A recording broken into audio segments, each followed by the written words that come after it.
Bonsoir à tous. Allez, c'est l'heure du C'est lundi que lisez-vous, les rendez-vous hebdomadaires où on parle de lecture passée, présente et future. Bon, allez, j'attaque, parce que ça fait un peu 1 heure que je me bats avec mon ordinateur pour trouver un logiciel de montage qui ne soit pas payant. J'ai enfin réussi. Si vous pouviez me dire en commentaire quel est votre logiciel de montage, parce que moi, donc là, j'ai encore téléchargé un logiciel qui est bon que 30 jours. Après, sinon, faut l'acheter. J'ai pas envie d'acheter, donc si vous pouviez me dire en commentaire ce que vous avez, ce serait top.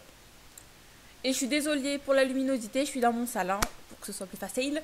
Donc la semaine prochaine, je serai dans ma chambre, il fera mieux. Bref, alors la semaine dernière, je vous laissais avec aucune lecture en cours. Et ben, je vous en demande donc des nouvelles. Cette fois-ci, ma tablette marche, donc je peux vous montrer les couvertures. Alors, le premier livre que j'ai lu, c'est Envoûtement de Caroline Schulz, édité chez Darkis. Et je l'ai tué. Il n'y a pas grand chose à en dire. Je l'ai tué, je l'ai bien aimé. J'aimerais bien lire le 2. D'ailleurs, tome 2 qui sort le 1er mars chez Darkis encore. Et qui s'intitule L'élixir magique. J'ai envie de le lire. Tout va bien. Tout est normal. Donc voilà. Ensuite, j'ai encore pas mal lu cette semaine. Pas autant que la semaine dernière, mais j'ai pas mal lu. Alors, j'ai lu le tome 3. Hop. Et le tome 4. De tout ce qu'il voudra, par Sarah Fox, édité par je ne sais pas. Je sais toujours pas si c'est Red Velvet, le nom de la collection ou le nom de l'édition. Je sais pas. Et donc, j'ai lu ça mercredi, je crois. Bref, on s'en fout. Je les ai vite lus parce que vous savez que c'est petit. Et je les ai vachement plus aimés que les tomes 1 et 2. Je sais pas, peut-être parce que la phase présentation est terminée, je sais pas, mais j'ai préféré. Et en plus, la fin du 4 vous laisse sur un cliffhanger. Donc vous voulez la suite? Vous l'avez pas? Elle sort en mars ou en février. C'est pas génial, mais pas le choix, faut attendre. Voilà. Ensuite, j'ai lu, alors que je la retrouve évidemment. Hop, je me bats avec ma tablette comme toutes les semaines, je sais que vous adorez ça. J'ai attaqué une nouvelle série que je connaissais de nom mais que je n'avais jamais lu, qui s'intitule Les voleurs d'âmes. C'est édité chez Darkis également. Tiens, j'ai lu pas mal de Darkis en fait cette semaine. Alors j'ai commencé par la nouvelle préquelle qui s'appelle Mon âme en sursis, écrite donc par Rachel Vincent, édité chez Darkis. Je crois que celle-là, elle existe que en e-book. Donc ça c'est le prologue. Alors sincèrement, j'ai lu le prologue parce que je l'avais. Je me doutais que c'était pas indispensable pour commencer la série. C'est un petit aparté, un petit bonus. Et je l'ai pas aimé. Il fait que 50 pages, mais je l'ai trouvé super long. Je l'ai pas aimé. Enfin, c'était pas GG quoi. Mais je me suis dit que c'était qu'un prologue et qu'il fallait quand même il n'y avait pas vraiment d'intrigue dedans. Donc je me suis dit que j'allais lire le 1. Chose que j'ai faite. J'ai donc lu De toute mon âme de Rachel Vincent, édité chez Darkis. Voilà. Et j'ai vachement préféré à la nouvelle. C'est plus intéressant, il y a plus de choses qui se passent. L'intrigue était pas mal du tout, je trouve. Mais, je dis bien mais, c'était pas fantasmagorique, c'était pas le livre du siècle. C'est juste bon pour s'occuper un moment. Je trouve là donc c'est de ces semaines-ci là, j'enchaîne pas mal de young adultes et je l'ai pas trouvé, c'est pas mythique quoi.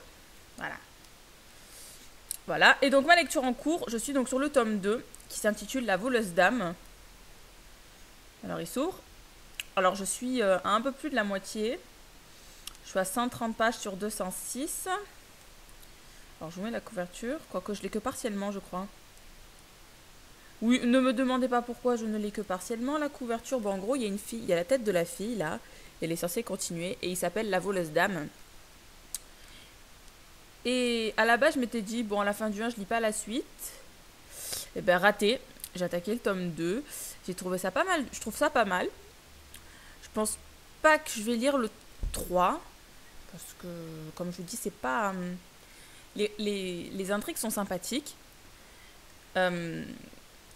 elles me surprennent, parce que quand je lis un livre, j'ai plus de cerveau, j'ai pas d'idée, j'arrive pas à m'imaginer ce qui pourrait arriver ensuite, j'ai pas de cerveau quand je lis, hein. Je prends tout premier degré, parce que je lis quand je sors du travail, ou par exemple, là, les dernières pages que j'ai lues, c'était ce matin au réveil, alors le niveau du cerveau était encore plus bas. Donc c'est bien parce que je suis surprise de ce qui se passe, je suis surprise des événements qui arrivent. Moi, ça me va. Créatures surnaturelles qu'on connaît pas, que personnellement, moi, les Banshees, je n'ai jamais lu. Je connaissais avant de le lire, mais j'avais jamais lu. Donc, bonne surprise. Et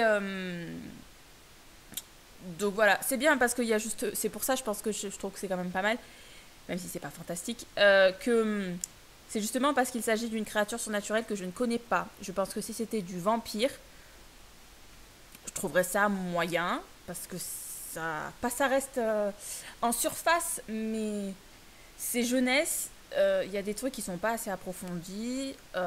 Voilà, pour moi, il n'y a pas assez de romance, parce que je suis une accro à la romance, comme vous le savez. Donc, je lirai le 2. Je finis le 2, donc ce soir, demain, je sais pas, bientôt. En tout cas, et voilà. Vous aurez un autre avis la semaine prochaine. Si la fin, elle est horrible, si... on sait jamais, ça tombe, la fin du 3, la fin du 2 va être... ça va me laisser sur le cul, pour être mal poli. Et ben, je vais lire le 3 après, on sait pas. Donc, voilà. Alors, qu'est-ce que je vais lire après? Eh ben, je sais pas. Il faudrait que je lise Kate Daniels. Il faudrait, je le sais, mais non, j'ai pas envie. J'ai même pas envie de lire la nouvelle préquelle, pour vous dire à quel point j'ai pas aimé déjà le début du roman du tome 1. Je suis bien là dans le young adulte, en ce moment j'ai pas envie de changer. Et comme je vous ai dit la semaine dernière, j'aimerais bien me lire Hades d'Alexandra Adornito, édité chez Pocket Jeunesse. Je vais vous le montrer la couverture, parce que je l'ai sous la main. Évidemment, je suis à la page 6. Voilà. Parce que le tome 1, je l'avais trouvé trop prévisible. Mais le résumé du 2, je peux vous dire que depuis janvier, il me fait envie. Voilà. Sauf que je ne l'avais pas en e-book à l'époque. Et j'avais même pas de tablette à l'époque. Aïe, aïe, aïe, aïe. Bon, j'arrête de dire des conneries.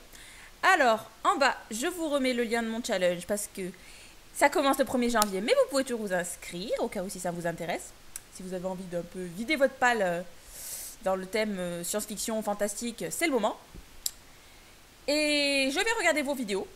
Je vais continuer à manger ma glace. Parce que oui, en bonne grosse que je suis, il fait moins 20 dehors. Enfin, moins 20, il fait 10 degrés. Je suis en débardeur chez moi. Et je fais quoi? Je mange de la glace. Je vous dis à bientôt pour une nouvelle vidéo. Ciao!